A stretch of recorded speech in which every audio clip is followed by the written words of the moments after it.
오늘날의 임신과 출산 과정은 제 관점으로 보자면 빛과 그림자가 공존합니다.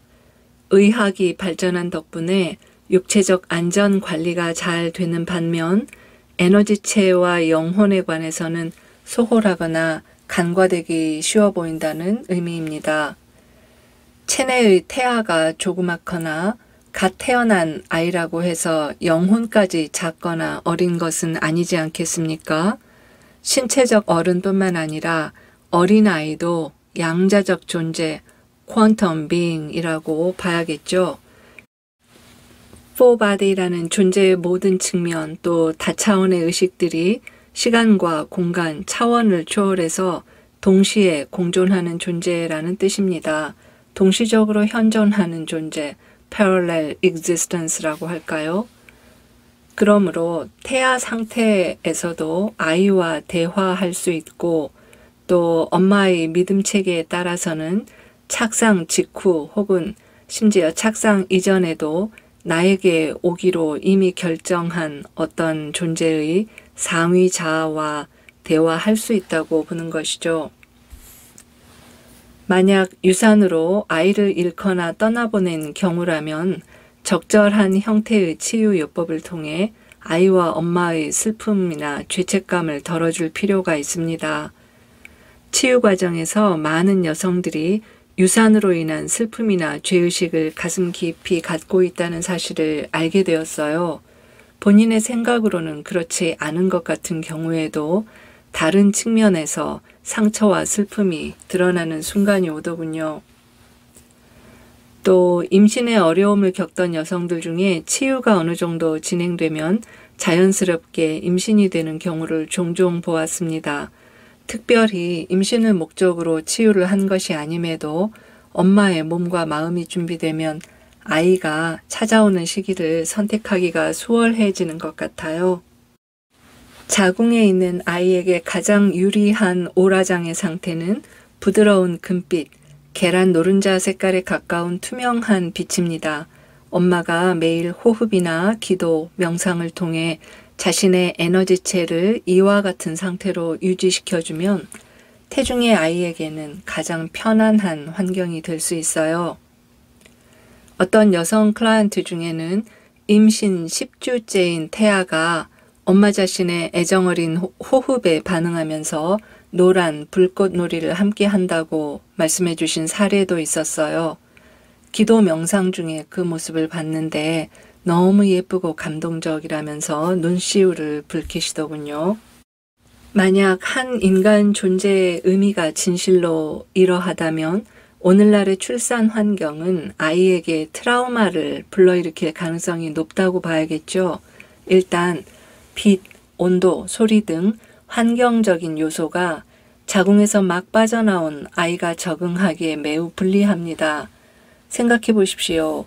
어둠 속에 오래 머물다 나온 아이에게 분만실의 조명과 온도, 떠드는 소리, 심지어 기계가 몸을 건드리는 느낌, 또 이런저런 소리 등이 얼마나 충격적일까요?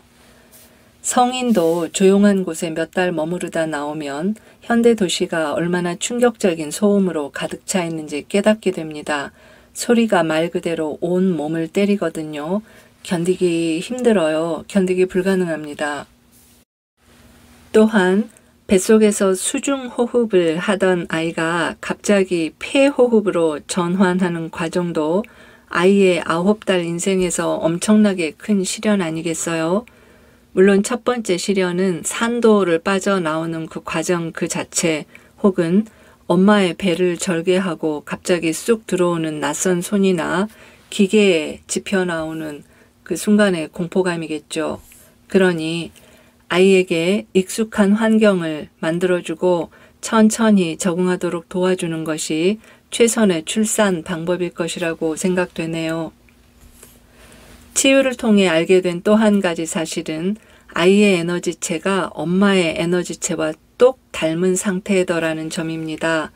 태중에서 성장하는 동안 복사하다시피 물려받는 것 같아요. 그러니 엄마의 육체적 상태, 감정적인 특징이 아이의 에너지체에 고스란히 새겨져 있어요. 마치 미니미처럼 감지가 되더군요. 여기에 만약 출산 트라우마까지 심각한 정도로 겹쳐 있다면 이를 어쩌면 좋을까요? 그래서 갓 태어난 아이일지라도 치유가 필요하겠구나 생각하게 되었습니다. 가장 좋은 치유법은 엄마나 아빠, 할머니, 할아버지 등 가까운 어른이 아이의 몸을 조심스럽고 사랑의 손길로 쓰다듬어 주는 것입니다.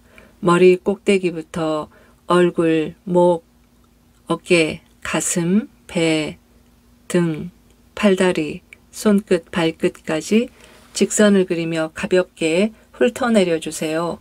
특히 아이의 가슴이나 배에 손을 얹고 기도나 호흡 명상을 하며 빛의 파동을 전달해 주십시오.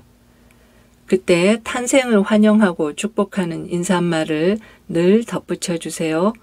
엄마의 뱃속에서 떨어져 나올 때 아이는 최초의 분리감을 경험하는데 환영 인사를 통해서 이 세상이 따뜻하게 연결되어 있는 신뢰할 만한 곳이라는 느낌을 갖도록 도와주는 겁니다.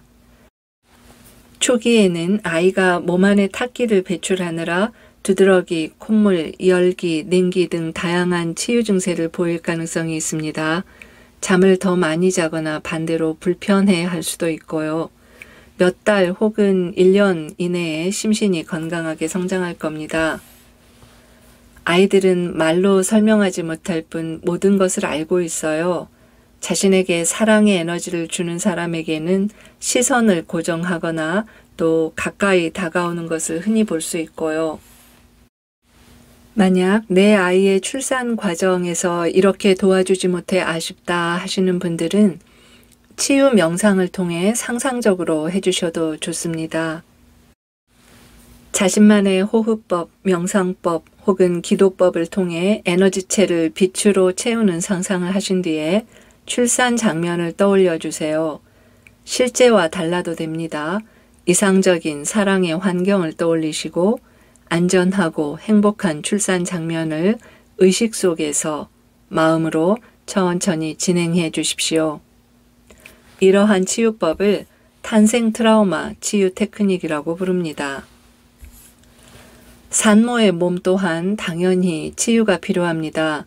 특히 제왕절개의 경우는 금속으로 몸을 절개하는 거잖아요. 그 주위의 에너지 파동이 순간적으로 얼어붙듯이 뚝 떨어집니다. 회복 과정에서 화학약품을 쓰는 것도 육체와 에너지체에 당연히 부담이 되고요. 이러한 것들은 그 즉시 회복시켜 주어야 합니다. 그렇게 할 수 있고요. 특히 몸이 약하거나 에너지체가 예민한 여성들의 경우에는 출산, 그 중에서도 제왕절개의 후유증이 심하게 나타나는 것 같아요. 원인을 알 수 없는 증상으로 시름시름 하시다가 5, 6년쯤 지나면 일상생활이 어려울 만큼 건강이 무너지는 경우도 종종 보았습니다. 다른 스트레스 요인과 겹치면 1, 2년 이내에 몸과 마음이 심각할 정도로 무너지고요. 출산 직후에 힐링을 해주면 이 과정을 완화시키는 데 크게 도움이 됩니다.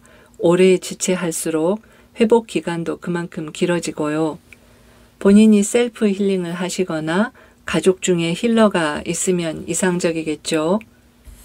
이러한 이치는 모든 수술 및 교통사고에도 마찬가지로 적용됩니다. 수술이나 사고 직후에 에너지 힐링을 하면 회복 속도가 놀라운 차이를 보이는데요. 그 차이는 의사도 쉽게 알아차릴 수 있는 정도예요. 이 부분에 대해 전문 의료인들 그리고 연구자분들과 함께 객관적인 데이터를 수립할 날이 언젠가 오기를 간절히 바라고 있습니다. 또 만나요. 안녕.